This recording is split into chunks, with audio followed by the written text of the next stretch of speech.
अब सावधान भएर बस्नु होला। यसअघि हामीले भक्ति साधना साधन भक्तिका बारेमा चर्चा गर्दै अहिलेसम्म यही बुझ्यौं कि विश्वका प्रत्येक जीव निरन्तर साधना गरिरहेका छन्, तर ती साधनद्वारा अनन्त मात्राको प्रतिक्षण बढ्दै जाने र सधैँ रहिरहने आनन्द प्राप्त हुन सकेन। हामी सबै यस्तै आनन्द चाहन्छौं र यस्तै आनन्दकै निम्ति निरन्तर प्रयत्नशील छौं, तर आजसम्म निरन्तर प्रयत्न गरेर तापनि, निरन्तर साधना गरेर पनि त्यस्तो सुख मिलेन। त्यसको विपरीत स्वभाववाला सुख मिल्यो, सीमित सुख मिल्यो, घट्दै गयो, समाप्त भयो, बारम्बार हामी दुखी भयौं। त्यसैले त्यो अनन्त सुख कसरी प्राप्त गर्न सकिन्छ भन्ने विषयमा आफ्ना प्यारा सत्संगीहरूलाई सम्झाउँदै जगद्गुरु श्री कृपालुजी महाराजले बताउनु भयो कि हे प्यारा साधक गण, साधना गर। म जुन साधना बताउन जाँदैछु त्यो साधना गर, किनकि त्यो साधना गर्नाले भगवानको प्रेम प्राप्त हुन्छ। भगवानको प्रेम के हो, कस्तो तत्व हो, त्यसको बारेमा हामीले चर्चा गर्दै यही बुझ्यौं कि भगवानका यद्यपि अनन्त शक्तिहरू छन्, तर ती शक्तिहरू मध्ये सर्वोच्च शक्ति हो प्रेम शक्ति। यो यस्तो शक्ति हो जुन शक्तिको अधीनमा भगवान हुनुहुन्छ। त्यसैले भक्तहरू, प्रेम तत्त्वलाई बुझेका मर्मज्ञहरू भगवानसँग प्रेम बाहेक अरू केही पनि चाहदैनन्, केही पनि माग्दैनन्। र त्यो प्रेम प्राप्ति अन्य साधनाद्वारा सम्भव छैन, यही साधनाद्वारा सम्भव छ जुन साधना जगद्गुरु श्री कृपालुजी महाराजले बताउनु भएको छ।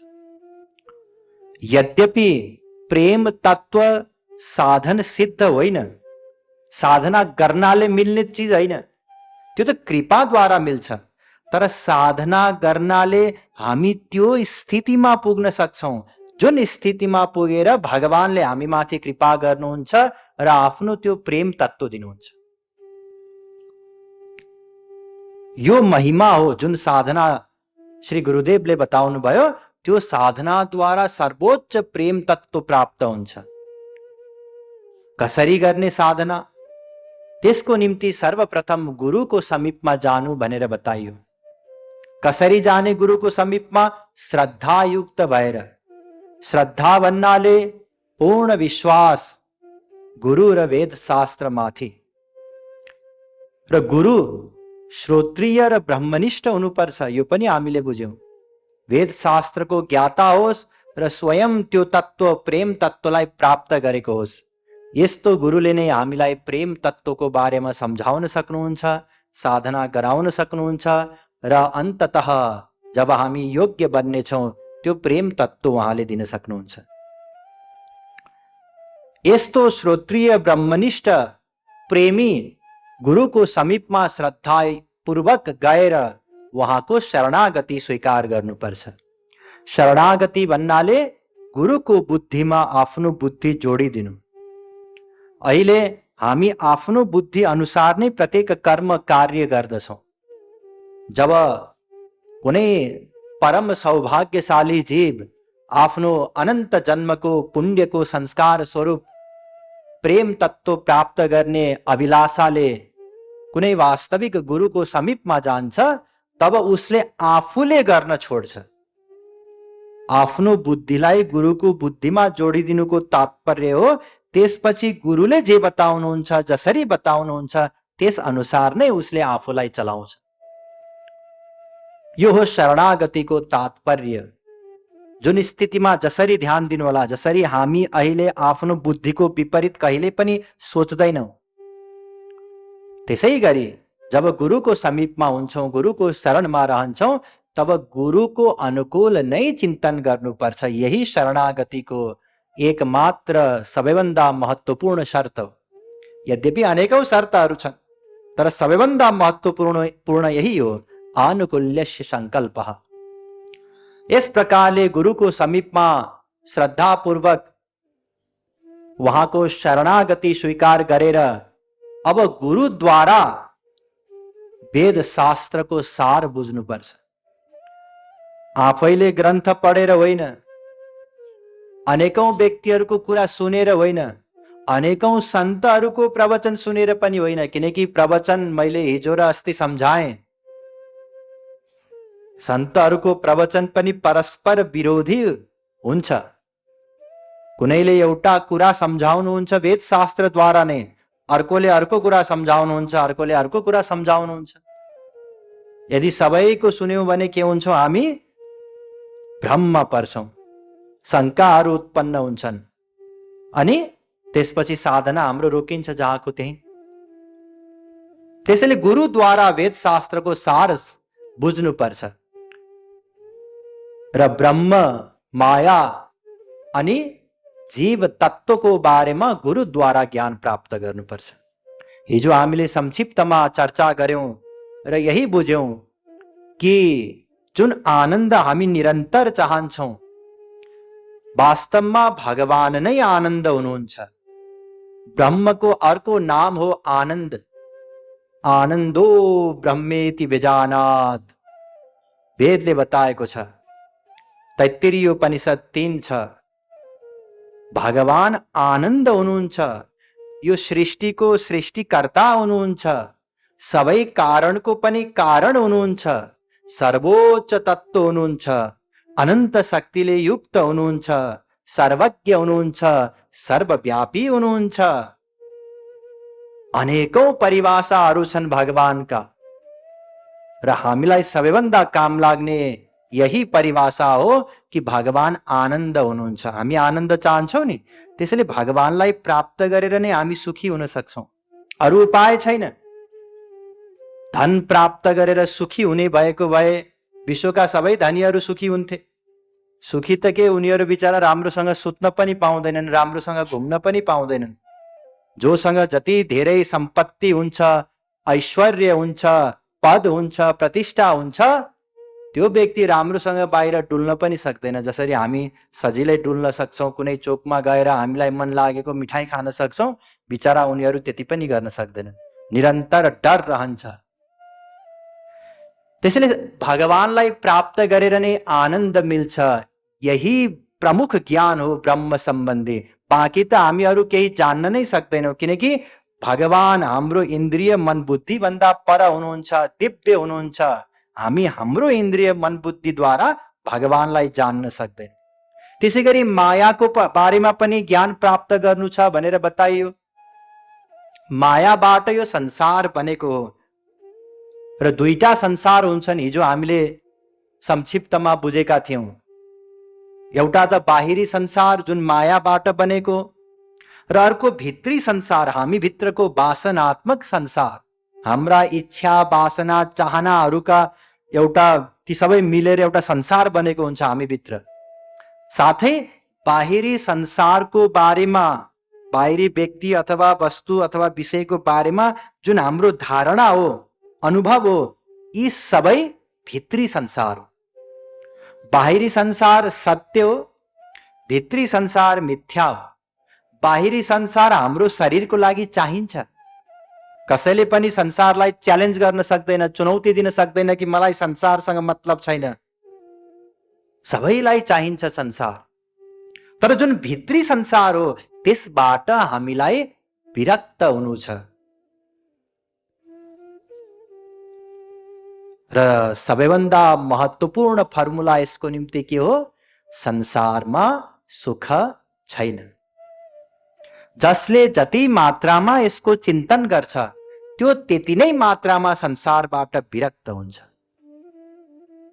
र यस प्रकारले संसारमा सुख छैन भनेर चिन्तन गर्नाले हाम्रो संसारी काम बिग्रिन्छ कि भनेर कतिपयलाई लाग्न सक्छ। संसारमा यदि आसक्ति नै भएन भने त कसले काम गर्छ र?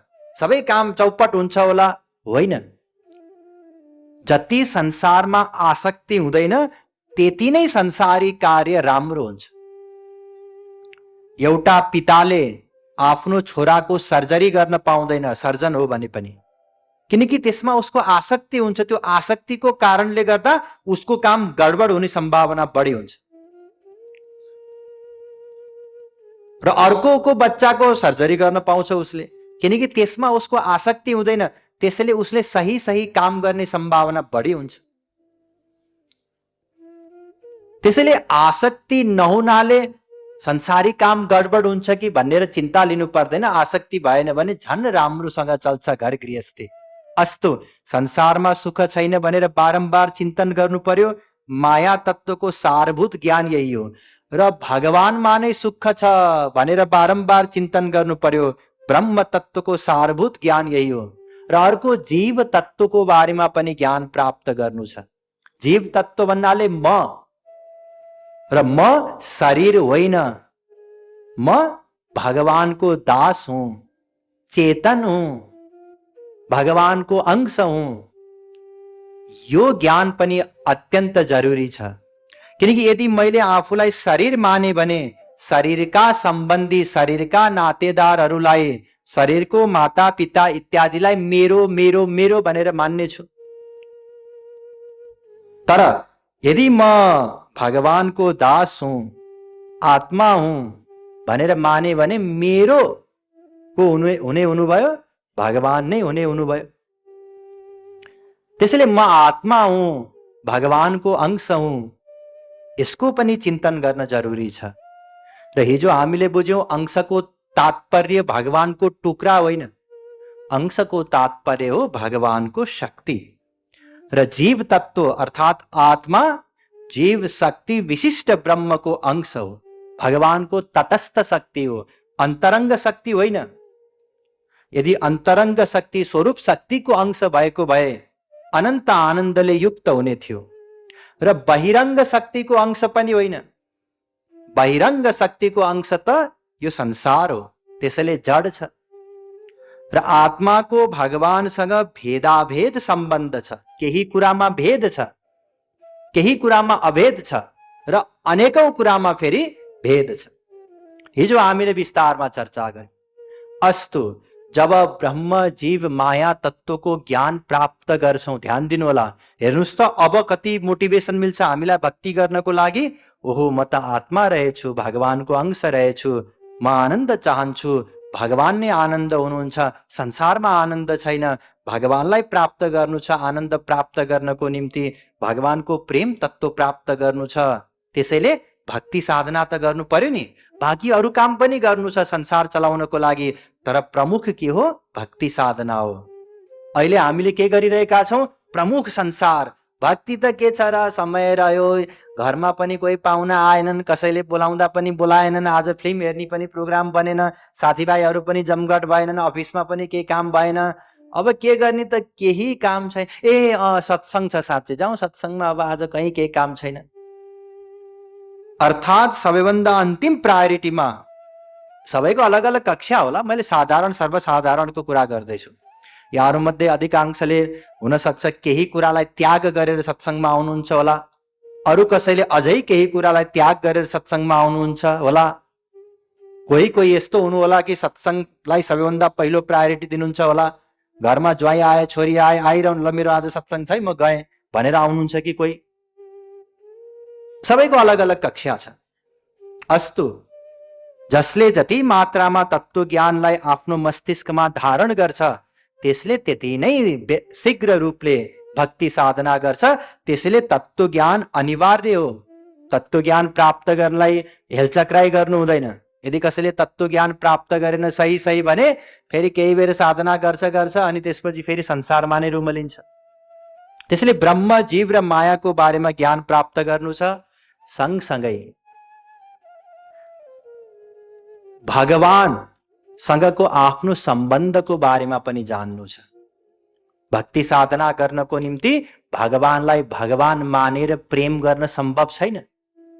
भगवानलाई कि त आफ्नो स्वामी मानेर दास्य भाव, अथवा आफ्नो साथी मानेर सख्य भाव, अथवा आफ्नो पुत्र मानेर वात्सल्य भाव, अथवा आफ्नो प्रियतम मानेर पति मानेर माधुर्य भाव, यस प्रकारले भगवानको भक्ति गर्न सकिन्छ, सेवा गर्न सकिन्छ। त्यसपछि अन्तिम तत्त्व ज्ञान, भगवान र गुरुमा कुनै पनि भेद बुद्धि राख्नु हुँदैन, किनकि गुरु भगवानकै स्वरूप हुनुहुन्छ। गुरुभित्र भगवान नै रहेर भगवानले प्रत्येक कार्य गराउनुहुन्छ। अहिले ध्यान दिनुहोला, अहिले हामी मायाको अधीनमा छौँ, हामी आफ्नै बुद्धि अनुसार प्रत्येक कर्म गर्दछौँ। जब मायाबाट हामी पार पाउँछौँ तब अब हामी अकर्ता हुन्छौँ। तस्य कार्यम न विद्यते, गीतामा भगवानले बताउनु भएको छ। अब त्यसको कुनै पनि कार्य, कुनै प्रयोजन नै रहँदैन। अब उसले जे पनि गर्छ जीव कल्याणको निम्ति गर्छ र ऊ भित्र भगवानले बसेर भगवानले नै गराउनुहुन्छ। त्यसैले कर्तृत्वको दृष्टिले गुरु र भगवानमा कुनै पनि भेद छैन। यति तत्त्व ज्ञान बुझेपछि अब साधना गर्न सक्छौँ। साधना में है प्रमुख मन, इंद्रिया नहीं प्यारे। साधना में है प्रमुख मन, इंद्रिया नहीं प्यारे। इंद्रिया नहीं प्यारे। साधना में है प्रमुख मन, इंद्रिया नहीं प्यारे। साधना में है प्रमुख मन, इंद्रिया नहीं प्यारे। इंद्रिया नहीं प्यारे। मोक्ष अरु बंधन का कारण, मोक्ष अरु बंधन का कारण, एक मन ही प्यारे। मोक्ष अरु बंधन का कारण, एक मन ही प्यारे। एक मन ही प्यारे। मोक्ष अरु बंधन का कारण, एक मन ही प्यारे। मोक्ष अरु बंधन का कारण, एक मन ही प्यारे। एक मन ही प्यारे। हेर्नुहोस्, वेदमा एउटा अत्यन्त महत्त्वपूर्ण मन्त्र छ। मन एव मनुष्याणाम कारणम बन्ध मोक्षयो। साट्यायनी उपनिषदको पहिलो मन्त्र हो यो। अर्थात् मन नै बन्धन र मोक्षको कारण हो। एउटा जीवले मोक्ष प्राप्त गर्यो के कारणले गर्दा? मनले गर्दा। हामीहरू बन्धनमा छौँ मायाको, के कारणले गर्दा? मनले गर्दा। ईश्वरीय जगतमा, आध्यात्मिक क्षेत्रमा मनलाई नै कर्ता मानिन्छ। संसारमा त प्राय जसो बाहिरी क्रियालाई हामी कार्य मान्दछौँ नि। एउटा व्यक्तिले हातले, गोडाले, मुखले बोलेर हुन्छ कि यी विभिन्न जुन कार्यहरू गर्छ हामी त्यसैलाई सत्य मान्छौँ। कसैको घरमा कोही गयो, अह आउनुहोस् आउनुहोस्, धेरै पछि आउनुभयो, तपाईँ त हिजो आज आउनै छोड्नुभयो, माया मार्नुभयो, बाहिरबाट मुखले ठिक्क पार्छन् नि, हामी त्यसैलाई सत्य मान्छौँ। तर भित्रभित्रै गाली पनि गरिरहेका हुन सक्छन्। हेर त बेला नकुबेला आयो, फोनसोन गरेर आउनुपर्छ, यसै आइदिने बेलुका खाना खाने बेलामा। भगवत क्षेत्रमा बाहिरी कार्यसँग कुनै मतलब नै छैन। मनले कसले के गरिरहेको छ यसैसँग मतलब छ। त्यसैले मन नै कर्ता भएको हुनाले, मन नै बन्धन र मोक्षको कारण भएको हुनाले साधना केले गर्नु पर्यो? मनले गर्नु पर्यो।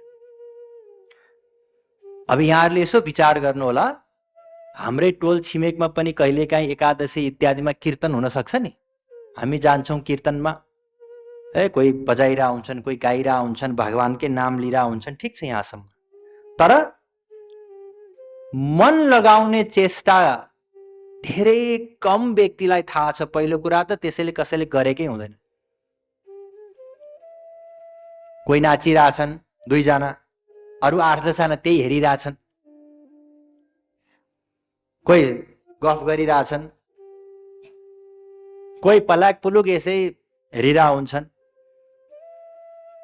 आँखा बन्द गरेर भगवानको ध्यान गर्यो भने पो मन लगायो त्यसले, होइन र? त्यसैले साधना त भइरहेको छ, तर इन्द्रियले साधना भइरहेको छ, त्यसबाट लाभ मिल्दैन, किनकि साधनामा प्रमुख के हो? मन हो। यस सम्बन्धी वायु पुराणको माघ महात्म्यमा एउटा अत्यन्त सुन्दर कथा छ। 2 जना दाजुभाइ थिए, वृत्त र सुवृत्त। सुवृत्त दाजु थिए, वृत्त भाइ थिए। तीर्थयात्रा गर्न गए प्रयाग। जन्माष्टमीको दिन आइपर्यो। ओहो, आज त जन्माष्टमी, भगवानको मन्दिरमा गएर जन्मोत्सव मनाउनु छ। 2 जना निस्के घरबाट। भदौ महिना, अन्धकार, रातिको समय थियो नि त। निस्किँदै अचानक घनघोर वृष्टि भयो। हत्तपत्त दौडिँदै गए पहिलो घर जहाँ ओत लाग्न पुगेका थिए। संयोगवश त्यो वेश्यालय रहेछ। ओत त लागे, एकैछिनमा थाहा भइहाल्यो यो वेश्यालय हो। ओहो, यस्तो अपवित्र ठाउँमा बस्नु हुँदैन, जाउँ दाइ भनेछ भाइले। होइन होइन, अब भिजेर गएर पनि त्यहाँ साधना हुँदैन, केही हुँदैन, बिरामी भइएला। अहिले ओत लाग्न पाए बेलामा ओत लाग्नुपर्छ भनेछ दाइले। हट दाइ, यस्तो ठाउँमा नि बस्नुहुन्छ, म त गएँ भनेर ऊ भिज्दै भिज्दै गएछ। मन्दिर पुग्यो। मन्दिरमा गयो, भगवानको श्री विग्रहको दर्शन गर्यो, प्रणाम गर्यो, स्तोत्र गायो, भगवानको लीला कथा सुन्यो। अनेक त्यहाँ उत्सवहरू, अनेक कार्यक्रमद्वारा मनाइयो। सबै कार्यक्रम उसले एटेन्ड गर्यो, सम्मिलित भयो कार्यक्रममा। तर उसले के सोच्न थाल्यो भने, ओहो, म त यहाँ आएँ मन्दिरमा, मेरो दाइ उहाँ वेश्यालयमै छन्। अब कुसङ्गले त चाँडै नै प्रभाव पार्छ नि। सत्सङ्ग गर्न पो गाह्रो हुन्छ त। कुसङ्ग त तुरुन्तै त्यसले टिपिहाल्छ। के थाहा दाइको मन पनि बिग्रियो कि? पक्कै बिग्रियो होला।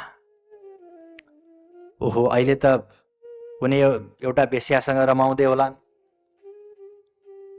उसको लहै लहैमा रक्सी पनि पिउँदै होलान्, यस्तो गर्दै होलान्, त्यस्तो गर्दै होलान्। उसको दिमागमा अब त्यो चिन्तन चल्न थाल्यो। उता दाइले सोच्न थाल्यो कि ओहो, हेर मेरो भाइ कति भक्त हो, पानीको पर्वाह गरेन, केही पर्वाह गरेन, गयो मन्दिरमा। अहिले त भगवानको दर्शन गरे होला, अहिले त कीर्तन गर्दै होला, अहिले त्यहाँ भगवान प्रकट हुनुभयो होला, अहिले जन्मोत्सव मनाइरह होला, अहिले लुटान भइरह होला। म कति पापी रहेछु। आखिरी मेरो शरीर नुनले बनेको त होइन नि, पानीमा गल्ने त थिएन, म पनि गएको भए हुने। धिक्कार छ मलाई। यही सोच्न थाल्यो। भाइ रातभरि मन्दिरमा बस्यो, दाइ वेश्यालयमा बस्यो। भोलिपल्ट बिहान ऊ पनि उताबाट फर्कियो, पानी बिदो भइसकेको थियो, ऊ पनि यताबाट फर्कियो। 2 जना भेट्न साथ चट्याङ पर्यो, 2 मरे। अब यमदूत र विष्णुदूत 2 आए लिनको लागि। यमदूतले भाइलाई लिएर जान आँटे, विष्णुदूतले दाइलाई लिएर जान थाले। दाइले विष्णुदूतलाई भने कि हजुरहरूबाट गल्ती भयो होला, मेरो ख्यालमा यमदूतले मलाई लिएर जानुपर्ने, किनकि म त रातभरि वेश्यालयमा थिएँ र मेरो भाइ त रातभरि मन्दिरमा थियो। उसलाई हजुरले लिएर जानुपर्ने। विष्णुदूतहरूले भने कि हामीबाट गल्ती भएको होइन। किन? किनकि पश्यन्नपि महाविष्णुं सोर्चितं च न पश्यते, शृण्वन् कथां महादिव्यां न शृणोति हि चिन्तया, नमस्करोति कायेन मनसा न नमस्कृतं, वाचा स्तोत्रं वदन् वापि न वदत् एव चञ्चलः। तिम्रो भाइले भगवानको विग्रहको दर्शन त गर्यो, तर मनले गरेन। कथा सुन्यो भगवानको कानले, तर मन त्यो कथामा रमेन। भगवानलाई प्रणाम गर्यो, शरीरले साष्टाङ्ग दण्डवत गर्यो, तर मनले गरेन। भगवानको स्तुति गायो, नाम लियो, कीर्तन गर्यो, तर मनले गरेन। उसको मन कहाँ थियो? वेश्यालयमा थियो। त्यसैले शरीरले ऊ मन्दिरमा भए तापनि उसले के गरिरह्यो? वेश्यालयको स्त्री पुरुषको विषय भोगको चिन्तन गर्नाले ऊ वेश्यालयमा भए बराबर भयो, किनकि मन त उसको त्यहाँ थियो। तिमी वेश्यालयमा थियो, तर तिम्रो मनले तिमीले के गरिरहेका थियौ? भगवानको चिन्तन गरिरहेका थियौ। त्यसैले तिमी शरीरले वेश्यालयमा भए तापनि तिम्रो मन मन्दिरमा भएको हुनाले तिमी मन्दिरमा भए बराबर भयो। त्यसैले तिमीलाई भगवान प्राप्त हुने हुनुभयो र ऊ बिचारा नरक जाने भयो। अस्तु, यसबाट यही बताउन खोजियो कि मनले नै साधना गर्नु छ। त्यसैले त भगवानले गीतामा बताउनु भएको छ, मनमना भव मद्भक्तो मद्याजी माम नमस्कुरु। 9:34 गीता। मनद्वारा मै एव मन आधत्सो मै बुद्धि निवेशय। 12:8 गीता।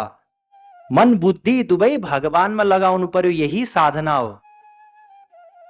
तस्मात् केनाप्युपायेन मनः कृष्णे निवेशयत्। 7:31 भागवतमा पनि वेदव्यासजीले बताउनु भयो मन। त्यसैले साधना केले गर्नुपर्ने रहेछ? मनले गर्नुपर्ने रहेछ। इन्द्रियहरू सहायक हुन्। यदि कसैले हातले ताली बजायो, मुखले कीर्तन गर्यो, शरीर उसको साधना भवनमा छ भने अब मन लगाउन सजिलो हुन्छ नि त।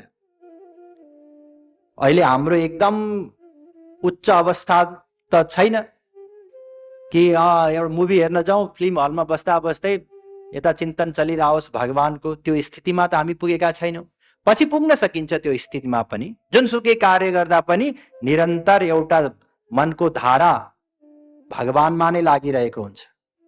तर अहिले साधना अवस्थामा एकान्त वातावरण चाहिन्छ। यसैको निम्ति संकीर्तन साधनाको आवश्यकता पर्छ, यसैको निम्ति, मन लगाउनको निम्ति। अरू विभिन्न सहायताको निम्ति हुन्, तर मुख्य के हो? मन हो। यदि कसैले मनले चाहिँ गरेन, इन्द्रियले गर्यो भने अब त्यसको लाभ मिल्ने रहेनछ। बुझ्नुभयो नि, होइन? जगतगुरु श्री कृपालुजी महाराजले कति सुन्दर बताउनु भएको छ। कर सोमाला फिरे गोविंद राधे, मन फिरे जग जप धोखा बता दे। कसैले जप गरिरहेछ माला, कयौं सम्प्रदायमा चलन हुन्छ, माला दिदिन्छन् अनि जप गर्न लगाउँछन्। यति माला गर्नुपर्छ। कुनै गलत होइन, ठिक हो, साधना गर्नको लागि एउटा सहायक हो। तर माला जप्दा जप्दै अब यति माला पुर्याउनु भन्नुभएको छ, यति माला भनिदिनु चाहिँ 8 माला 16 माला बिचारा कयौं घण्टा लाग्छ। अब त्यति घण्टा एउटा गृहस्थीसँग त समय हुँदैन। त्यसपछि के गर्छ? सबै काम गर्दा गर्दै पनि माला जप्न थाल्छ। अनि ए दुधवाला आयो, ढोकामा दुधवाला जप गरेर लिएर हरे राम राम राम हरे हरे, हरे कृष्ण कृष्ण कृष्ण हरे। छोरालाई स्कुल पनि पढाउनु पर्ने बेला भयो, अहिलेसम्म ड्रेस कसैले लगाइदिएको छैन, हरे राम राम राम हरे हरे। मतलब नाम लिए तापनि चिन्तन के छ? कामकै चिन्तन छ, घरकै चिन्तन छ, छोराछोरीकै चिन्तन छ। यो साधना भएन।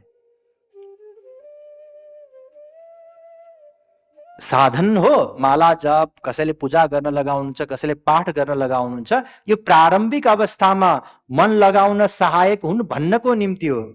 माला जप पाठ पूजा गोविंद राधे है प्रारंभिक कख गघ बता दे। सुरुवात गर्नको निम्ति गुरुले उपदेश दिनुहुन्छ, माला जप्नी गर्नु। जसरी बच्चाहरूलाई हिसाब गर्नको निम्ति पहिले कति गाह्रो गरेर सिकाइन्छ नि, बाबु 2 र 2 जोड्नु पर्यो। अब के हो 2 र 2 जोड्ने भने, यो कतिवटा चकलेट छ, 2टा, एउटा 2टा, यो कतिवटा हो, एउटा 2टा, अब मैले जोडिदिएँ, अब कतिवटा भयो, एउटा 2टा 3टा 4वटा। यसरी सिकाइन्छ नि हैन सुरुमा। तर अब पछिसम्म पनि जोड घटाउ गर्नको लागि चकलेटै लिएर गयो भने त उसले कहिले सिक्छ र पछाडिका हिसाबहरू। त्यसैले सुरुवातमा यो उपाय बताउनुहुन्छ, तर यसैलाई प्रमुख ठानेर यही गरेर मनले चाहिँ अरू विषयको चिन्तन गर्यौं भने फेरि केही पनि लाभ मिल्दैन। अस्तो साधना जे गरे तापनि मुख्य के हो? मन भगवानमा लगाउनु, यही प्रमुख हो। प्रथम करो हरि ध्यान मन ते, जैसी रुचि हो प्यारे। प्रथम करो हरि ध्यान मन ते, जैसे रुचि हो प्यारे, जैसी रुचि हो प्यारे।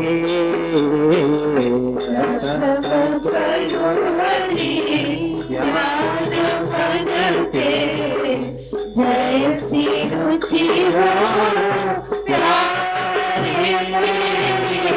प्रथम करो हरि ध्यान मन ते, जैसी रुचि हो प्यारे, जैसी रुचि हो प्यारे।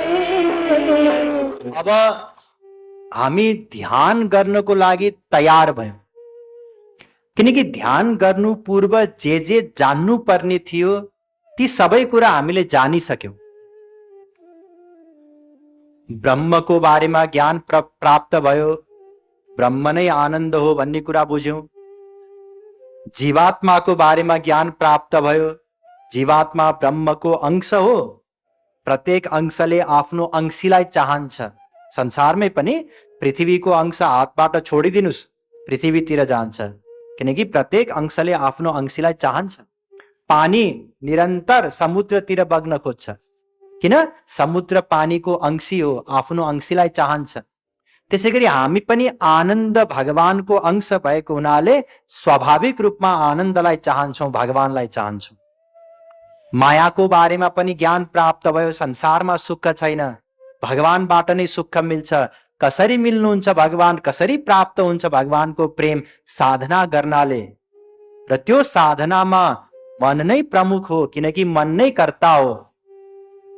अब भगवानको ध्यान गर्नु छ। सबैभन्दा पहिले साधना गर्न प्रारम्भ गर्दा पहिलो काम के रहेछ? भगवानको ध्यान गर्नु पर्यो, किनकि मनले नै साधना गर्ने हो र मनको कार्य हो ध्यान गर्नु। अब ध्यान दिनु होला। यहाँ प्रथम करू हरि ध्यान। हरि ध्यान गर भन्नाले जड ध्यान नगर, जड ध्यान नगर, हरिको ध्यान गर।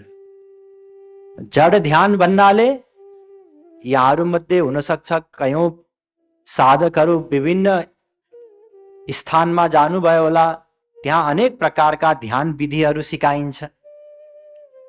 कयौं व्यक्तिहरू एउटा बत्ती बालेर त्यही बत्तीमा नै मनलाई केन्द्रित गर्न लगाउँछन्, त्राटक गर्न लगाउँछन्। कयौं उदाउँदै गरेको सूर्यलाई, बिहानीको सूर्यलाई हेरिरहन लगाउँछन्। कयौं होइन आँखा बन्द गर्नु अनि यहाँ एउटा तेस्रो नेत्र हुन्छ निधारको बीचमा, त्यही मनलाई केन्द्रित गर्नु भनेर भन्छन्। कहीँ होइन नासिकाको अग्रभागमा, कोही होइन श्वासमा ध्यान केन्द्रित गर्नु। लामो गहिरो श्वास लिनु छोड्नु र त्यही श्वासमा नै मन लगाउनु, मनलाई केन्द्रित गर्नु। कोही फेरि होइन श्वासमा पनि एउटा टर्निङ पोइन्ट हुन्छ, श्वास छोड्दा छोड्दा छोड्दा जुन बिन्दुमा पुगेर लिन थाल्छौँ त्यो अत्यन्त सूक्ष्म हुन्छ, त्यसमा ध्यान लगाउनु। कोही होइन मनलाई जहाँ जान दिन्छ जान दिनु, द्रष्टा बनेर हेर्नु। अहिले मन यहाँ गएछ, अहिले यहाँ गएछ, अहिले यहाँ गएछ, यस प्रकारले। कोही एउटा आवाज निकाल्नु घन्टी अथवा कुनै वस्तुबाट, त्यो आवाज बिस्तारै कम हुँदै जान्छ, त्यही आवाजमा नै मनलाई केन्द्रित गर्नु भनेर भन्छ। कोही एउटा बिन्दु बनाएर त्यही बिन्दुलाई नै हेरिरहनु भन्छ। यस प्रकारले अनेक ध्यान विधिहरू जसमा मनलाई कुनै जड वस्तुमा नै केन्द्रित गर्न लगाइन्छ र त्यसमा एकाध आसनहरूको बारेमा बताइन्छ, यस्तो यस्तो आसन गर्नु र केही ब्रेथिङ टेक्निकहरू, श्वास यसरी लिनु यसरी छोड्नु भनेर बताइन्छ। समग्रमा यिनै विषयहरूलाई लिएर यसैको पेरिफेरीमा अनेक प्रकारले ध्यान गर्नु भनेर उपदेश दिइन्छ। ती सबै जड ध्यान हो, किनकि जहाँ मनलाई केन्द्रित गर्ने उपदेश दिइयो अथवा त्यस अनुसार साधना गर्ने साधकहरूले प्रयत्न गरिरहेका छन्, त्यो जड वस्तु बिन्दु होस्, बत्ती होस्, नासिकाको अग्रभाग होस्, यी सबै जड वस्तुहरू हुन्। जड वस्तुमा मनलाई केन्द्रित गर्न लगाएको हुनाले यो ध्यानलाई जड ध्यान भनिन्छ। यी सबै ध्यानहरूलाई जड ध्यान गर्नाले मानसिक तनाव कम हुन्छ, अलिकति आनन्दको अनुभूति हुन्छ, स्फूर्तिको अनुभूति हुन्छ, मेमोरी पावर बढ्छ, अरू काम गर्नको लागि पनि ऊर्जा मिल्छ। यी सबै लाभहरू हुन्छन्। यी सबै लाभलाई आनुषंगिक लाभ भनिन्छ, अर्थात् न्यून लाभ। तर जुन मुख्य लाभ हो भगवान प्रतिको प्रेम बढ्नु, यी जड ध्यानबाट भगवान प्रतिको प्रेम बढ्दैन।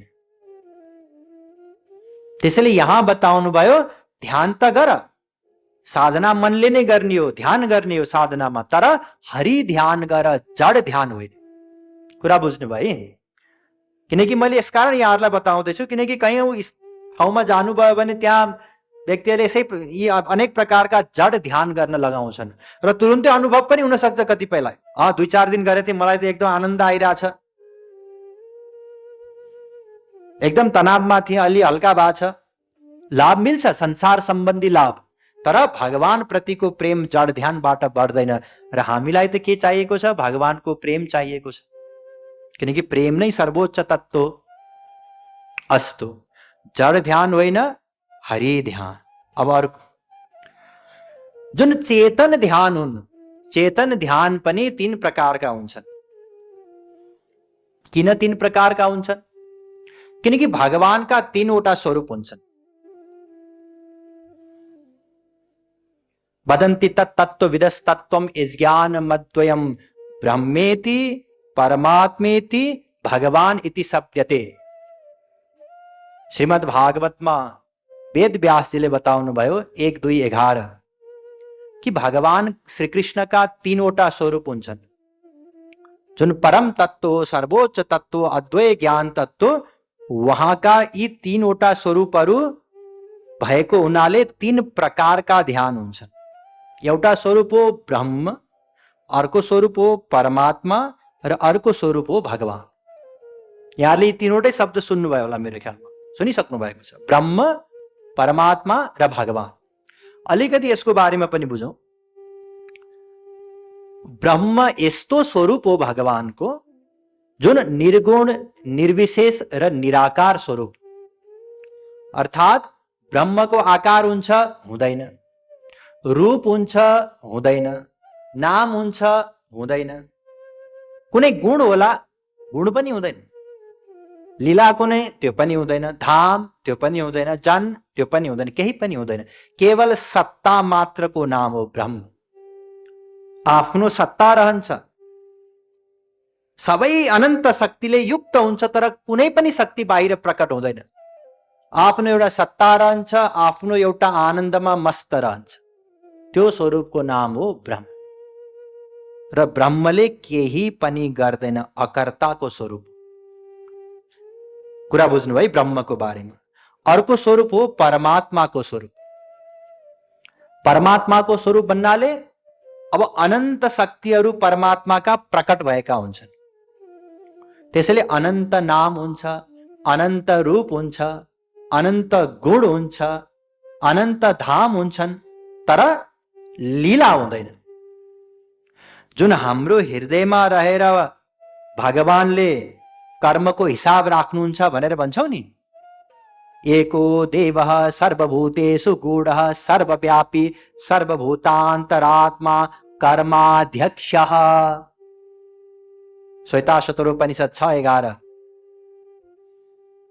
त्यो परमात्माको स्वरूप हो जसले न्याय गर्नुहुन्छ। ब्रह्मले त केही पनि गर्दैन। कुरा बुझ्नुभयो? परमात्माले के गर्छ? न्याय गर्छ। परमात्माको स्वरूप यसरी बुझ्नुस्, जुन महाविष्णुको स्वरूप हो वैकुण्ठमा, जो आफ्नो शेष शय्यामा सुतिरहनु भएको हुन्छ, केही पनि अरू त्यहाँ उहाँले कार्य गर्नुहुन्न। त्यहाँ कसैले भोग पनि लगाउँदैनन्, माला पनि लगाउँदैनन्, त्यहाँ कुनै सेवा भइरहेको हुँदैन।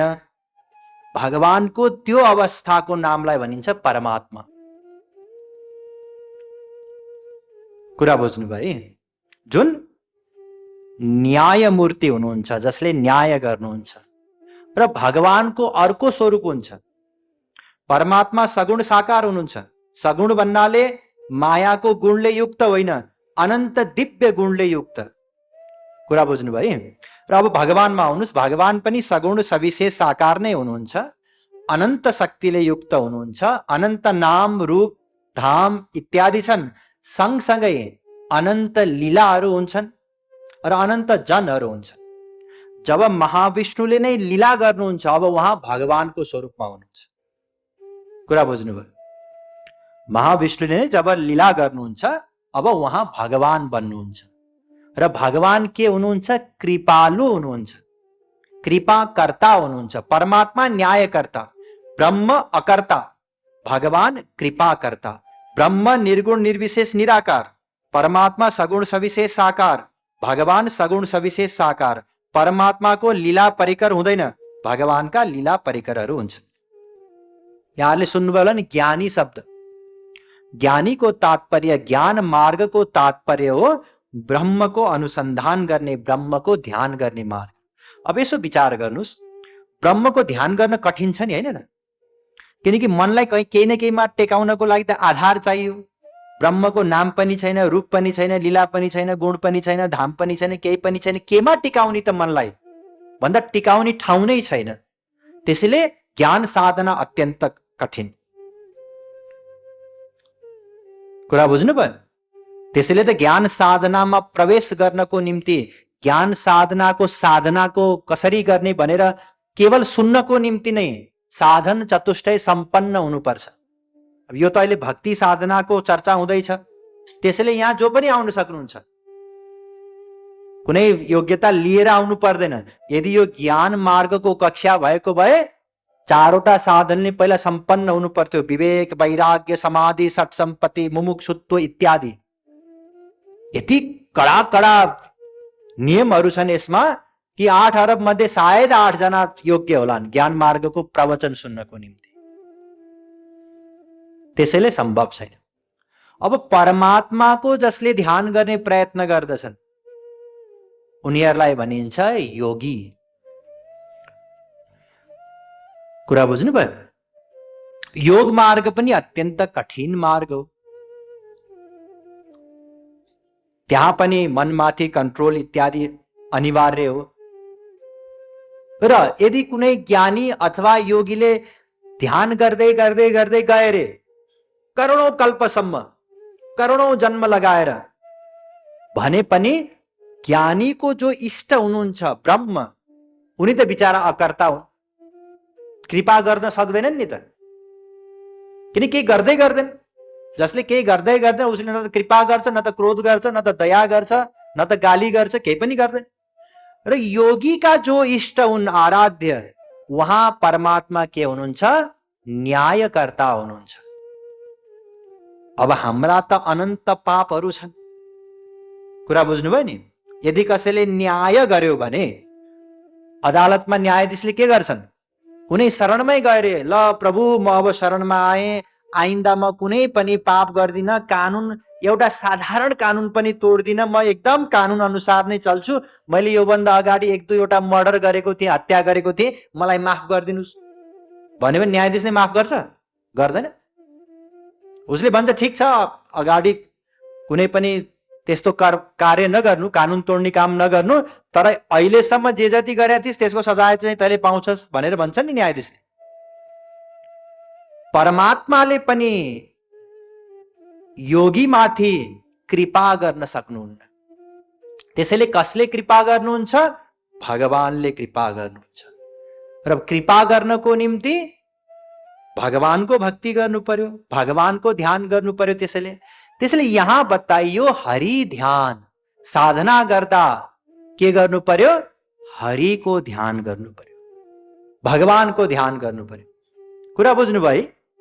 जड ध्यान गरेर काम बन्दैन। जड ध्यान गरेर त केवल मानसिक अलिअलि शान्ति मिल्ला, थोरै कोही व्यक्तिहरू अलिकति डिप्रेसनमा जाँदैछन् भने अलिकति रिलिफ मिल्ला, त्यति मात्रै हो। मेमोरी पावर बढ्ला अलिअलि कसैको, त्यति मात्रै हो।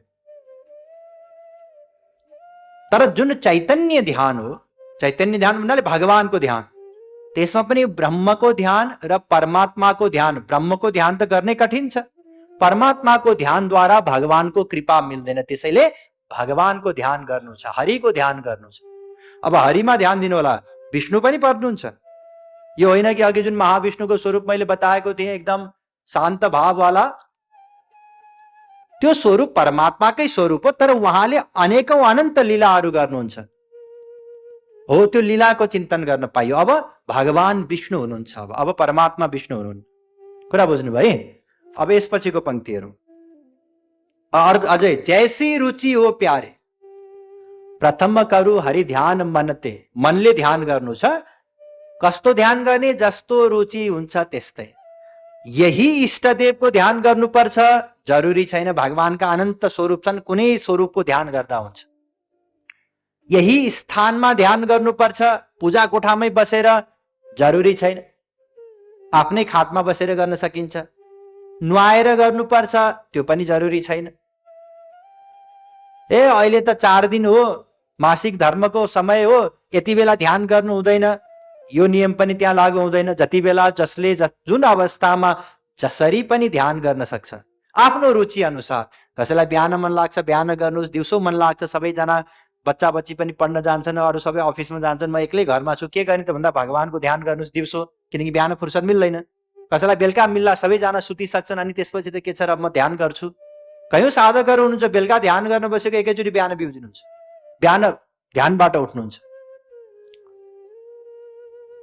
त्यसैले जस्तो आफूलाई सहज हुन्छ त्यस्तै आफ्नै रुचि अनुसार, आफ्नै सुविधा अनुसार हामी भगवानको ध्यान गर्न सक्छौं। यसमा कुनै नियम छैन। न देश नियमस्तस्मिन् न काल नियमस्तथा।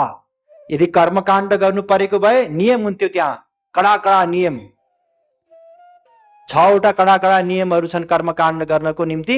कलियुगमा त्यसको पालन गर्न सम्भव छैन। तर यो भक्ति साधना हो, यसमा कुनै नियम नै छैन। अस्तु, अर्को पद हेर्नुस्। ध्यान ही है साधना का प्यारे जीवन प्यारे। ध्यान ही है साधना का प्राण जीवन प्यारे, प्राण प्राण जीवन प्यारे। प्राण ही है साधना का, प्राण जीवन प्यारे। ज्ञान ही है साधना का, प्राण जीवन प्यारे। प्राण जीवन प्यारे। ध्यान बिनु सब साधना है, प्राण बिनु तनु प्यारे। ध्यान बिनु सब साधना है, प्राण बिनु तनु प्यारे। प्राण बिनु तनु प्यारे। ध्यान बिनु सब साधना है, प्राण बिनु तनु प्यारे। ज्ञान बिनु सब साधना है, प्राण बिनु तनु प्यारे। प्राण बिनु तनु प्यारे। अब ध्यान दिनोला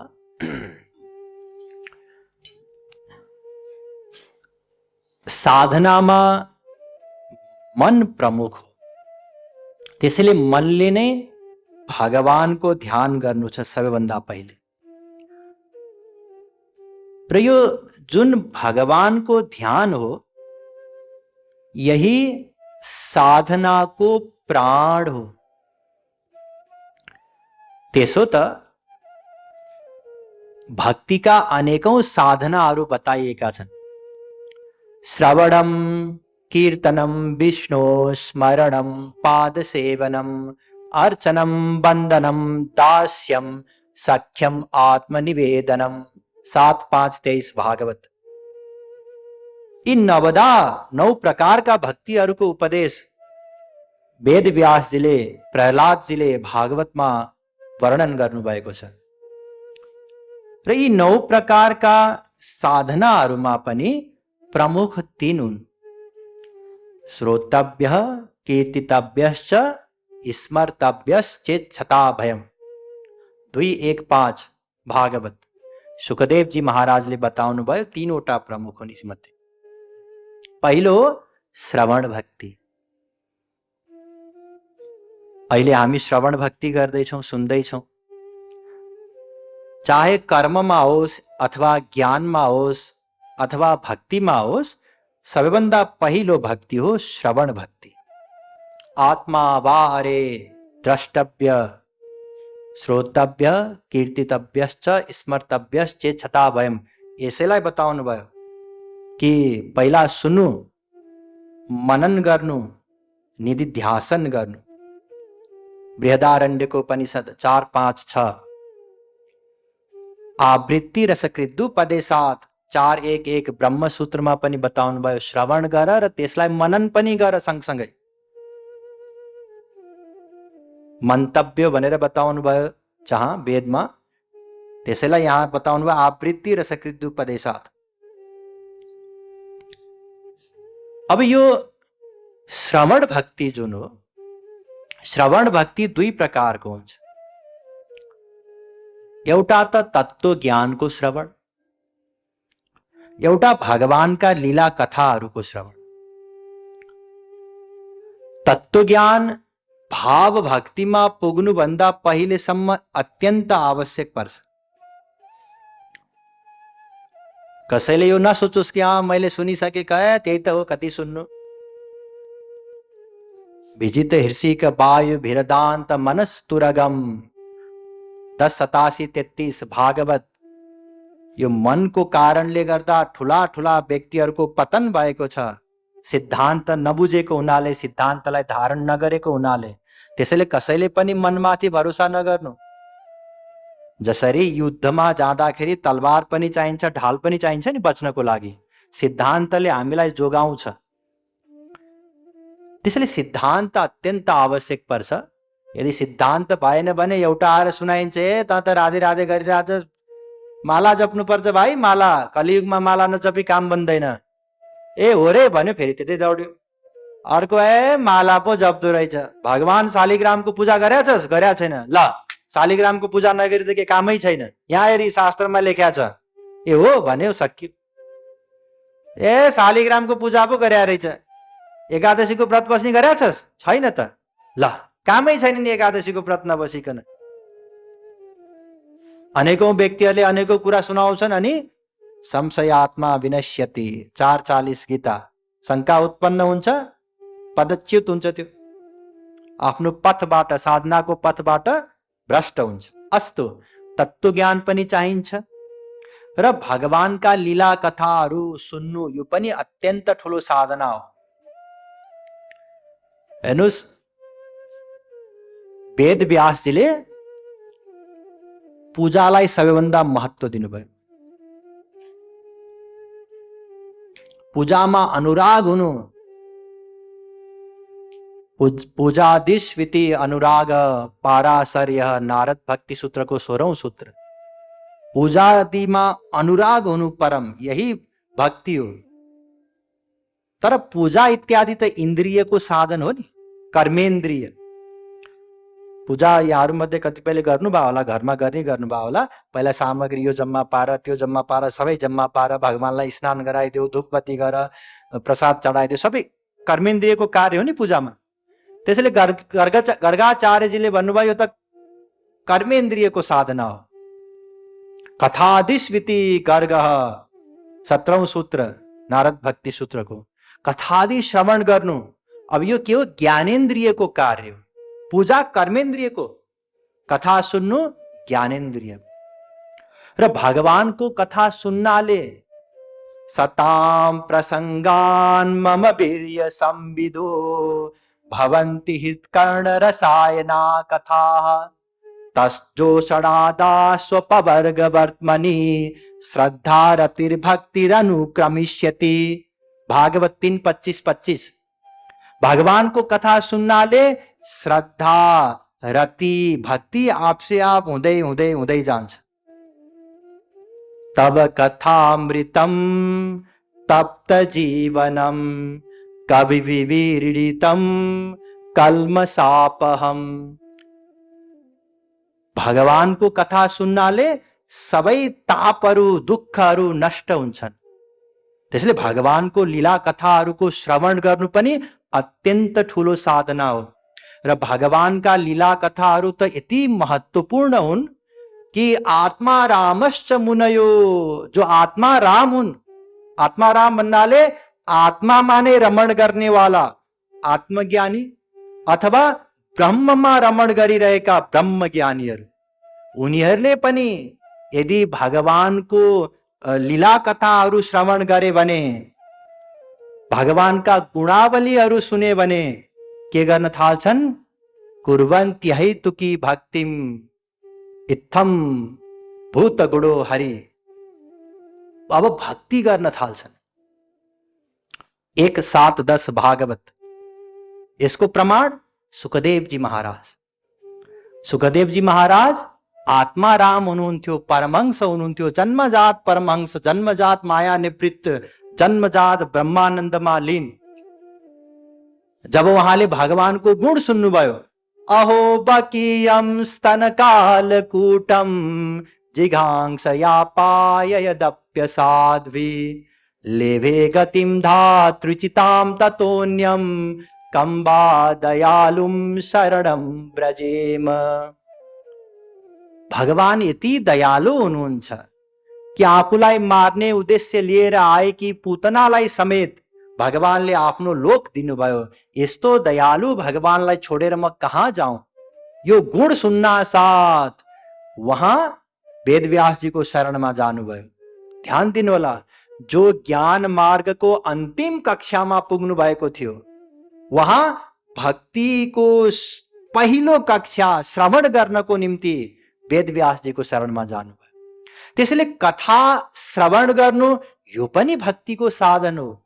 पूजा गर्नु वेदव्यासजीले बताउनु भयो, कथा श्रवण गर्नु गर्गाचार्यजीले बताउनु भयो। साण्डिल्यजी आउनुभयो, उहाँले भन्नुभयो यो पनि ज्ञानेन्द्रियको साधन हो। मेरो विचारमा मनले भक्ति हुनुपर्छ। भगवानको जे गर्नाले प्रेम उत्पन्न हुन्छ ती विषयहरूमा राग होस् र जे गर्नाले भगवानको प्रेम घट्छ ती विषयहरूप्रति विराग होस्, यो हो भक्ति। अर्थात मनले। आत्मरत्य विरोधेति शाण्डिल्य 18औं सूत्र नारद भक्ति सूत्रको। त्यसैले साधना ध्यान केले गर्नुपर्छ? मनले गर्नुपर्छ र मनले नै जुन हामी ध्यान गर्छौं त्यही वास्तविक भक्ति हो र अरू सबै हेल्पर हुन्, सहायक हुन्। त्यसैले जगतगुरु श्री कृपालुजी महाराजले अत्यन्त सुन्दर एउटा पंक्ति बनाउनु भएको छ। भक्ति करु सासंग जामे हरिस्मरण हो प्यारे। भक्ति त गर तर सासंग हुनु पर्यो, मनले हुनु पर्यो र जुन यो मनले ध्यान गर्ने हो यही प्रमुख भक्ति हो। अब ठिक मनले ध्यान गर्नु छ। हेर्नुस्, यसमा अझै गहिराइका साथ थोरै कुरा बुझौं। जसरी हातले विभिन्न प्रकारको कार्य हामी गर्न सक्छौं नि, हातले पक्रन सक्छौं अथवा उचाल्न सक्छौं, हैन र? विभिन्न कार्य हातले गर्न सकिन्छ। मनले पनि अलग अलग कार्य गर्न सकिन्छ। एउटा हो स्मरण। अनन्य चेतः सततम यो माम स्मरति नित्यशः तस्याहम सुलभ पार्थ। गीता 8:14। एउटा कार्य स्मरण हो नि। भगवानले यहाँ स्मरण गर्नु भनेर बताउनु भयो। स्मरण गर्नु भन्नाले भगवानका विभिन्न लीला कथाहरू हामी स्मरण गर्न सक्छौं। भगवान देवकीको गर्भमा आउनुभयो, देवकीको गर्भमा आएर आउना साथ उहाँहरूलाई पहिला दर्शन दिनुभयो, फेरि बाल स्वरूप धारण गर्नुभयो, त्यसपछि मथुराबाट गोकुल पुग्नुभयो, त्यसपछि यस्तो यस्तो लीला गर्नुभयो, जन्मोत्सव मनायो। यी विभिन्न लीलाहरूको हामी स्मरण गर्न सक्यौं। स्मरण भन्नाले सम्झिनु। अर्को चिन्तन गर्नु। अनन्यास चिन्तयन्तो माम ये जनाः पर्युपासते तेषां नित्याभियुक्तानां योगक्षेमं वहाम्यहम्। 9:22 गीता। चिन्तन भन्नाले कुनै एउटा चीजलाई एकदम गहिरोसँग सोच्नु, यसलाई भनिन्छ चिन्तन। ओहो, भगवान कति दयालु हुनुहुन्छ, म नै पापी हुँ, म भगवानको शरणमा जान सकेको छैन, नत्र त भगवानले एउटै गुणको हामी चिन्तन गरिरहन सक्छौं नि। यति दयालु हुनुहुन्छ, पूतनालाई पनि अपनाउनु भयो, शिशुपाललाई क्षमा गरिदिनु भयो, शिशुपालको समेत उद्धार गरिदिनु भयो। बारम्बार एउटै गुणको चिन्तन। स्मरण, अर्को चिन्तन, अर्को हो ध्यान।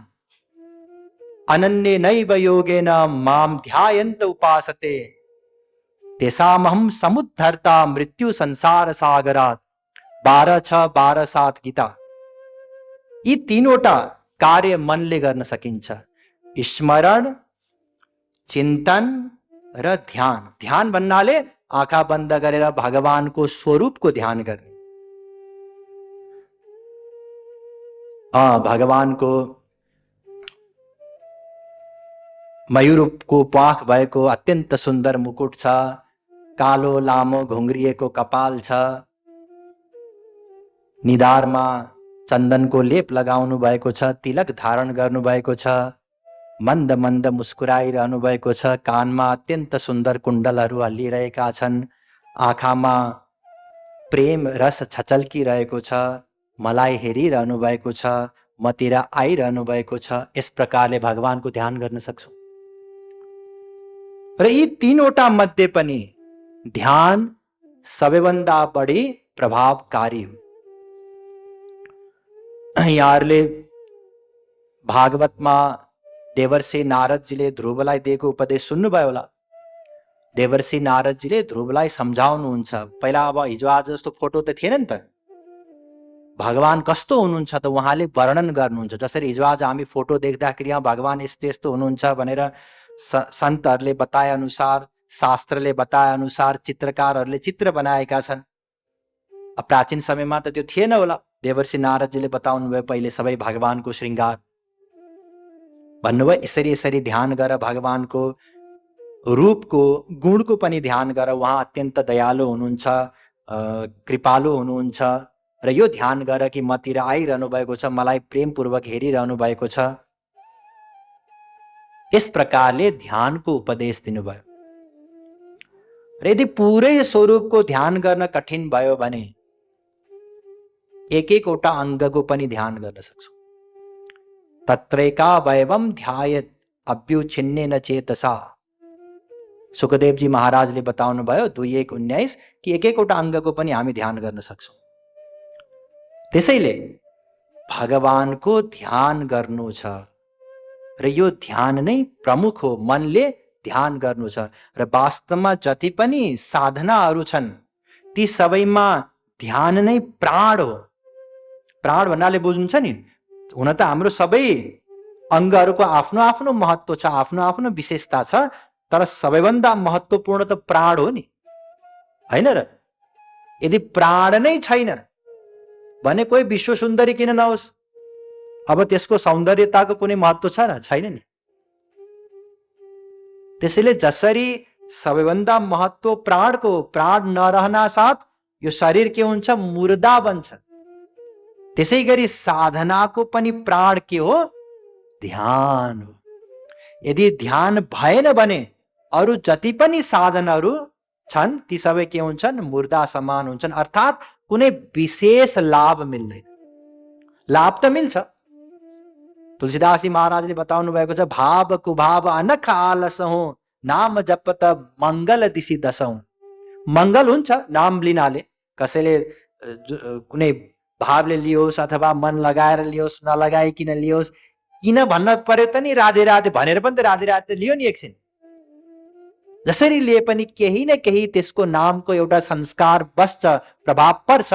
तर जुन लाभ हुनुपर्ने हो, अन्तःकरण शुद्धि, भगवानको शरणसम्म पुग्नु पर्ने, त्यसको निम्ति रूप ध्यान साधना अनिवार्य हो। अब आउनुहोस्, मन को जो भाई बना लो, रूप वैसा प्यारे। मन को जो भाई बना लो, रूप वैसा प्यारे। रूप वैसा प्यारे। मन को जो भाई बना लो, रूप वैसा प्यारे।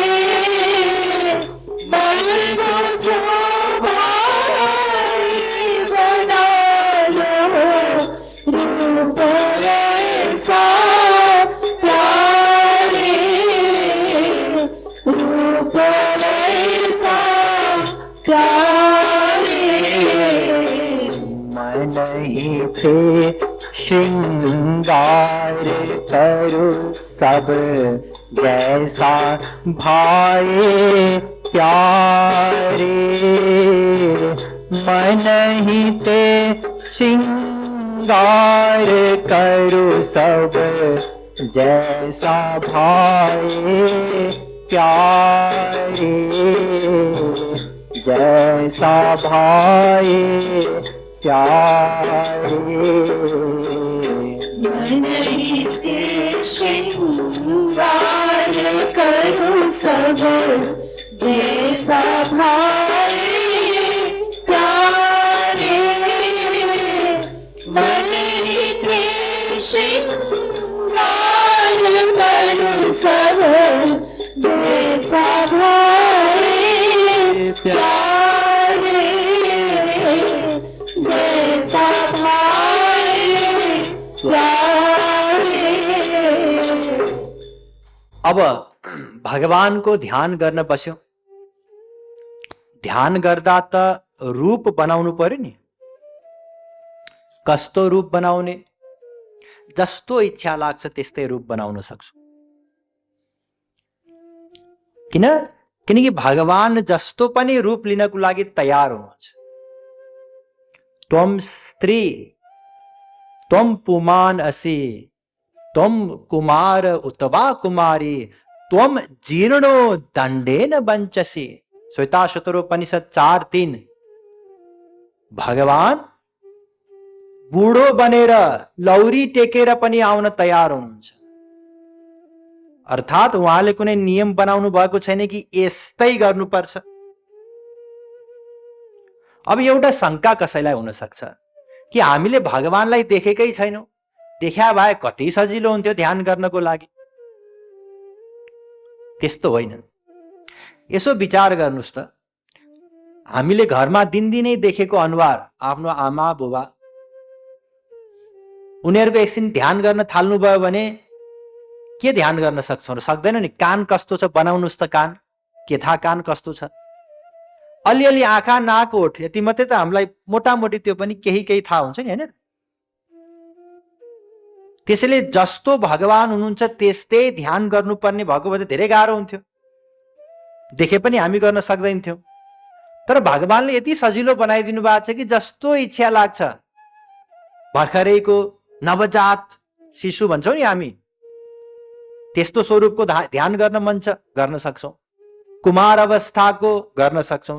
होइन मलाई त एकदम बुढो भएको, दाढी फुलेको, दाँत पनि झरेको भगवानको ध्यान गर्न मन छ भने त्यो पनि गर्न पाइयो। भगवान तयार हुनुहुन्छ। अब अर्को रियायत भन्छन् यसलाई, सुविधा भगवानले के दिनुभएको छ भने हामीले जस्तो ध्यान गरे तापनि, अब मानिलिनुस् एउटा व्यक्तिले एकदम राम्रो अनुहार बनाउला आफ्नो ध्यानमा, अर्को व्यक्तिले एकदमै ठिकै ठिकै अनुहार प्रयत्न गर्दा गर्दै पनि नबन्ला उसको। तर एउटाले राम्रो बनाए पनि अर्कोले नराम्रो बनाए पनि मिल्ने बेलामा त्यही भगवान मिल्नुहुन्छ। तैँले त ठिकै ठिकै बनादिस्, म त्यस्तै ठिकै ठिकै बन्छु भनेर भन्नुहुन्न। कुरा बुझ्नुभयो? यति दयालु हुनुहुन्छ कि जस्तो बनाए पनि उहाँले पूरा अङ्क दिनुहुन्छ। अब एउटा विचार गर्नुपर्ने, अब यहाँ सिद्धान्तलाई पनि अलिकति बुझौँ। एउटा विचार गर्नुपर्ने कुरा के हो भने हाम्रो मनले जस्तो सुकै चिन्तन गरे तापनि, जस्तो सुकै रूप बनाए तापनि त्यो त माइक नै हो नि, हैन र? किनकि मन मायाले बन्या हो। मायाले बनेको मन, प्राकृत मनद्वारा गरिएको ध्यान प्राकृत नै हुन्छ, माइक नै हुन्छ। दिव्य ध्यान त हुँदैन अहिले। जब प्राकृत मनले गरेको ध्यान प्राकृत नै हुन्छ भने दिव्य फल कसरी मिल्छ त? किनकि तुलसीदासजी महाराजले बताउनु भएको छ, गोगोचर जहाँ लगी मन जाई सो सब माया जाने हु भाइ। हाम्रो मनले हामी जति सोच्न सक्छौं, जे सोच्न सक्छौं त्यो सबै माइक नै हो। अब यहाँनेरि भगवानको कृपा शक्तिले कार्य गर्छ। हामीले जुन प्राकृत ध्यान गरेका हुन्छौं, भगवानको एउटा प्राकृत छवि बनाएका हुन्छौं, त्यसमा जुन हामीले एउटा दिव्यताको भाव मात्रै बनाउँछौं। दिव्यताको भाव भन्नाले उहाँ भगवान हुनुहुन्छ र मेरो स्वामी हुनुहुन्छ, प्रियतम हुनुहुन्छ, अनन्त आनन्दले युक्त हुनुहुन्छ, अनन्त सौन्दर्यता छ उहाँसँग, पतित पावन हुनुहुन्छ, दयालु हुनुहुन्छ, कृपालु हुनुहुन्छ। यस प्रकारले जुन भगवतीय गुण हामी बनाउँछौं नि, जुन भाव हामी बनाउँछौं, त्यसको भगवानले दिव्य फल दिनुहुन्छ। किनकि भगवान भावग्राह्य मणिडाख्यम भावा भाव करम शिवम 5:14 श्वेताश्वतरोपनिषद। भगवान भावग्राही हुनुहुन्छ। यही एउटा भगवानको कृपा रूपी गुणले गर्दा साधकको कल्याण हुन्छ। यदि भगवानले यसो नगरिदिएको भए करोडौं कल्पसम्म कसैले भगवानको ध्यान गरिरहोस्, उसलाई केही पनि लाभ मिल्नेवाला थिएन। केही लाभ मिल्नै सक्दैन। किनकि हामीले गरेको प्रत्येक साधन माइक नै हो, प्राकृत नै हो। तर जब हामी भगवानको ध्यान गर्छौं, स्वरूप बनाउँछौं र त्यसमा भगवतीय भाव बनाउँछौं, त्यसले गर्दा लाभ मिल्छ। कुरा बुझ्नुभयो है। अब यो रूप ध्यान दिनु होला। कतिपयले रूपको खण्डन गर्ने गर्छ, त्यसैले सिद्धान्त पनि सँगसँगै बुझौँ। कतिपयले रूपको खण्डन गर्छन् भन्नाले यो सब मूर्ति पूजा गर्नु अथवा भगवानको रूप इत्यादिको ध्यान गर्नु सबै बेकार हो भनेर भन्छन्। एकपटक विवेकानन्दजीको पालामा उहाँ प्रचार गर्दै जाने क्रममा राजस्थानमा एकजना राजाको अतिथिको रूपमा रहनुभयो। ती आर्य समाजी थिए। आर्य समाजीहरू साकार स्वरूपको खण्डन गर्छन् नि, मूर्ति पूजा इत्यादिको खण्डन गर्छन्। ती राजाले पनि खण्डन गर्ने गर्थे। र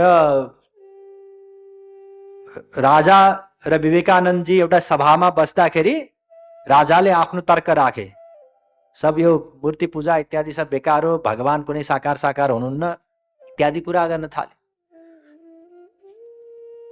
विवेकानन्दजीले कारण सोध्नुभयो।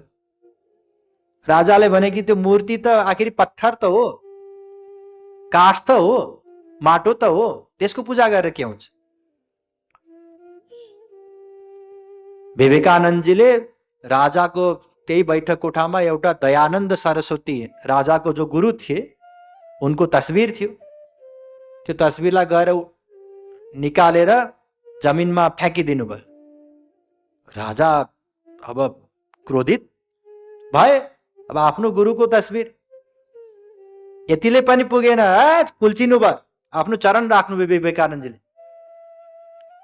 अब त रिस नाकको टुप्पोमा पुग्यो भन्छौँ नि हामी, यसै त राजा, त्यही माथि आफ्नो गुरुको अपमान।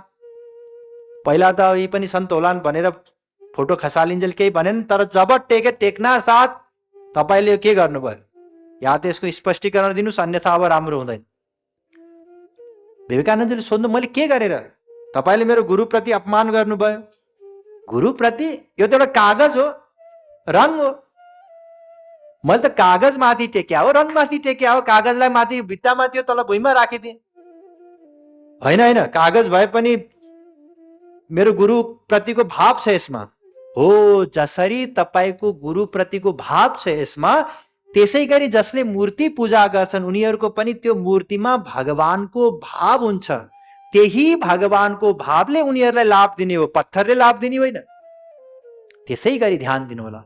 जब हामी भगवानको ध्यान गर्छौं, जस्तो रुचि लाग्छ त्यस्तै गर्न सक्छौं, त्यति बेला पनि भगवतीय भाव बनाइरहनु पर्छ।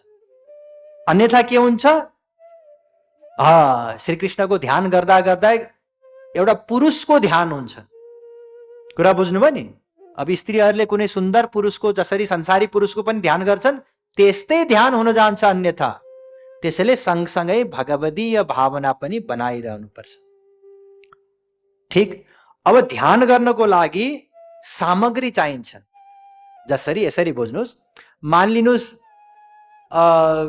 घरको भित्तामा 3 घण्टा हेरिराख भन्यो भने गाह्रो हुन्छ नि त हेर्न हामीलाई, होइन र? तर त्यही टिभीमा कुनै फिल्म चलिरहेको रहेछ, त्यहाँ कथा छ, पटकथा छ, गीत छ भने त मान्छे 3 घण्टासम्म आरामसँग हेरिरहन्छ नि। किन? मन भुलाउन मिल्यो नि त, मन लगाउन मिल्यो नि त। त्यहाँ धेरै विषय पायो नि त मन लगाउनको लागि। त्यसै गरी ध्यानमा पनि भगवानको एउटा त रूप हुन्छ लगाउनको लागि। अब श्रृङ्गार कस्तो गरिदिने? जस्तो इच्छा लाग्छ त्यस्तै गरिदिने। यस्तै हुनुपर्छ भन्ने जरुरी छैन। भगवान श्रीकृष्णलाई चन्द्रागिरी घुमाउन मन लाग्यो, तर भागवतमा त चन्द्रागिरी घुमेको कुनै प्रकरण छैन, उल्लेख त छैन। भागवतमा त बिचारा कति लेख्न सक्नुहुन्छ। प्रत्येक कल्पमा भगवानका विभिन्न लीलाहरू हुन्छन्। यसपालिको द्वापर युगमा आउँदाखेरि पो त्यति बेलाको विकास, त्यति बेलाको सभ्यता त्यस प्रकारको थियो। त्यति बेला बच्चाहरू गाई चराउन जान्थे, उहाँ पनि गाई चराउन जानुभयो। अब भगवान अहिले अवतार लिएर आउनुभयो भने गाई चराउन जानुहुन्छ? जानु। अरू बच्चाहरू विद्यालयमा जान्छन्, भगवान पनि विद्यालयमा जानुहुन्छ। अरू बच्चाहरूले जस्तो लुगा लगाउँछन् भगवानले पनि त्यस्तै लुगा लगाउनुहुन्छ। अरू बच्चाहरू जस्तो खेल खेल्छन् भगवान पनि त्यस्तै खेल खेल्नुहुन्छ। त्यसैले संकोच मान्नु पर्दैन। हामी भगवानलाई सर्ट पेन्ट पनि लगाइदिन सक्छौं, दौरा सुरुवाल पनि लगाइदिन सक्छौं, ढाका टोपी लगाइदिन सक्छौं, जे इच्छा लाग्छ त्यो अनुसार उहाँको श्रृङ्गार गरिदिन सक्छौँ। तर प्रारम्भिक अवस्थामा, किनकि भगवतीय भाव पनि राख्नुपर्छ नि सँगसँगै, भगवतीय भाव बनाउनको निम्ति जस्तो श्रृङ्गार शास्त्रमा बताइएको छ, जस्तो श्रृङ्गारको वर्णन सन्तहरूले गर्नुभएको छ, त्यो श्रृङ्गारको ध्यान गर्दा भगवतीय भाव सहजै बन्छ। अस्तु, भगवानको ध्यान गर्नु छ, मनले गर्नु छ, भगवानको एउटा रूप बनाउनु पर्यो र त्यो रूपको श्रृङ्गार गर्नु पर्यो। यतिसम्म बुझ्यौँ नि हामीले है, यससँग सम्बन्धित सिद्धान्तहरू पनि बुझ्यौँ।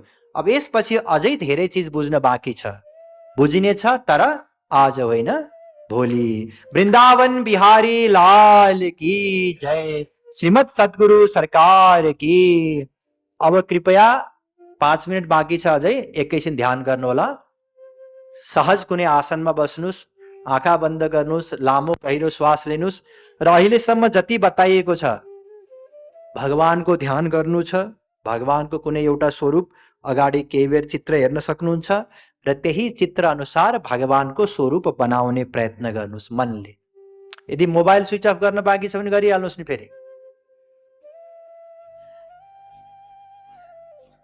भगवानको श्रृङ्गार, पहिला रूप बनाउनुहोस्, रूप बनाएपछि श्रृङ्गार गरिदिनुहोस्, माला लगाइदिनुहोस् भगवानलाई, या पिताम्बर अर्को लगाइदिनुहोस्, अझै राम्रो गहना लगाइदिनुहोस्, आभूषण लगाइदिनुहोस्।